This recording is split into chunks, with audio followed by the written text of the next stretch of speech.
Breaking news for my Cape Coral drivers. You're taking a look at a live picture from the Midpoint Bridge. I don't have a continuous video from this camera, but you could see a crash right in the middle of the Midpoint Bridge in the eastbound direction. Right now, it looks like either a Cape Coral police officer or a Lee County deputy is on scene with the vehicle involved in that crash, blocking the left lane of the Midpoint Bridge. Of course, just 2 lanes, so that makes a big difference for a bridge that already sees major congestion on a normal weekday morning.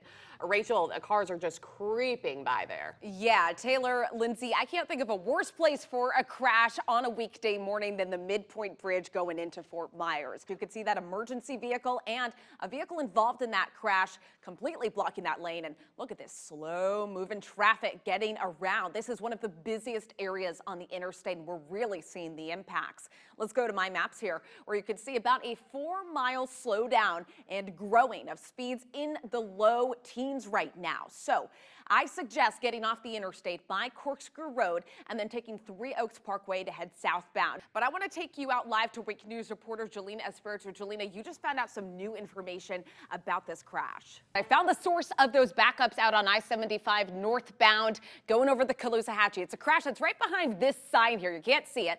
Left lane is blocked right here at Bayshore Road. You can see that very slow moving traffic. And in fact, southbound is impacted too. If you look right to the left of that sign, there's a crash southbound as well. Can't miss it, right in the middle of your screen there. A car involved in a vehicle crash caught on fire. It is off the left shoulder of I-75 southbound. And these are huge red-orange flames, folks. You can see heavy black smoke billowing to the left here. Any idea of what's causing these crashes? Yeah, well, Sunshine Boulevard is a major connector for Lehigh Acres neighborhoods to State Road 82. Any sense of how long they could be out there at the scene?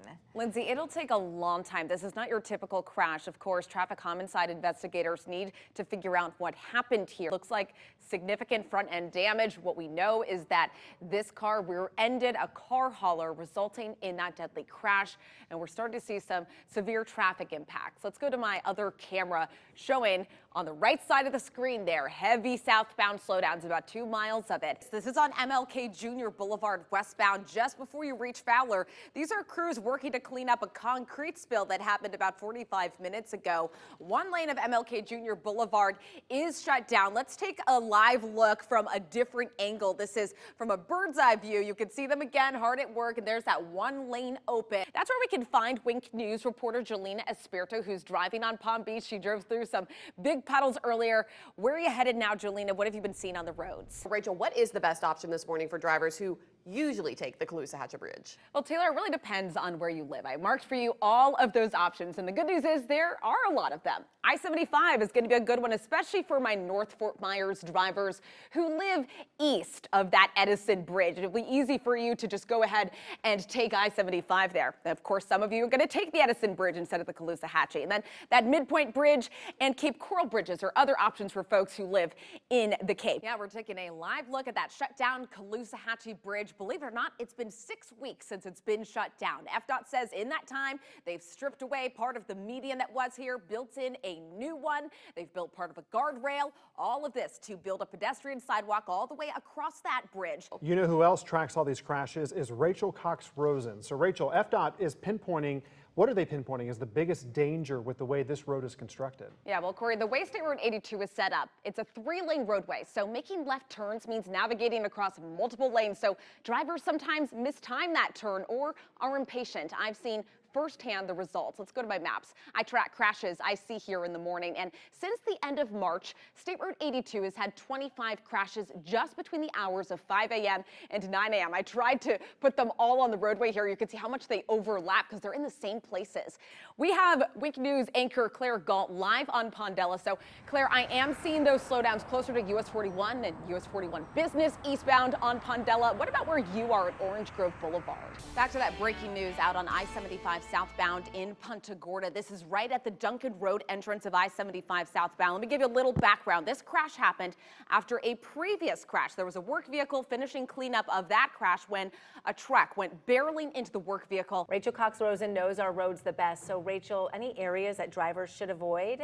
Yeah, Lindsay, that procession starts at Colonial and Winkler and then travels east to I-75. So at around 9:30 to 10, I would use MLK instead. Then it goes south on I-75 I-75 to Immokalee Road, so use a different way to head south.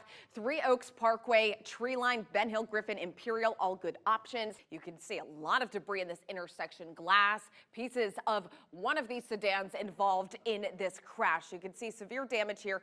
No major injuries. That is the good news. Let's go to my maps here, though, because I am starting to see traffic building up in both directions. Yes, let's go back to Rachel. You just got new numbers from AAA about our gas prices. Yeah, unfortunately, we're not going to enjoy those lower prices people in other states might be seeing. Our average today is $3.56 here in Southwest Florida. Went up 5 cents from yesterday. This happened in the blink of an eye here. This is on I-75 northbound, just north of Daniels Parkway. It does look like they're letting some traffic through very slowly, but certainly looks like a parking lot out there. Is there any rhyme or reason why we're seeing more aggression like this on the roadways? Yeah, well, the local director of our FDOT, Wayne Gaither, he told me, he said across the board, he has seen aggressive driving up. So that's county roads, state roads, local roads, you name it. He said he started seeing it ticking up during COVID time. So after people got back on the roadway after that long break, there was a lot of anger. So that was happening across the country. But what was different here is our reliance on driving, right? Yeah. People don't really use public transportation around here. So almost everyone drives to get to work, to pick up their kids. And then also we're seeing huge growth. So a lot more people on the roadways, congestion across the board. Plus, we know when we go outside to drive, we're going to be running into all those construction projects. Yeah. So all of that is just a ticking time bomb. This is about 10 miles from the Collier County toll booth, eastbound on Alligator Alley. This was a semi-truck crash. It was carrying roofing materials. It spilled all over the right shoulder and right lane. That's why they still have that right lane closed off. Also because a crane is now on scene trying to lift that semi onto a tow truck to get it out of here so they can open up the alley. Keep in mind that although there is a left lane open, it is moving slowly. So I suggest waiting until this crash clears to head to Florida's East Coast this morning. I'll let you know when that happens. Yeah, you can see how wet it is out on the roadway here, right by Jones Loop Road, out on I-75. It is shiny and rain being kicked up as people drive past. The important thing to remember for your commute today, rain means the likelihood of crashes and slowdowns go up, so prepare to leave early. Traffic is moving, but there is a crash on I-75 southbound just before the Immokalee Road exit. It's tough to see here, but you can see some of those heavy southbound slowdowns forming. Going to my maps here, I'm seeing about a 2-mile backup. So between Bonita Beach Road and Immokalee Road, you'll be running into speeds in the 20s and teens.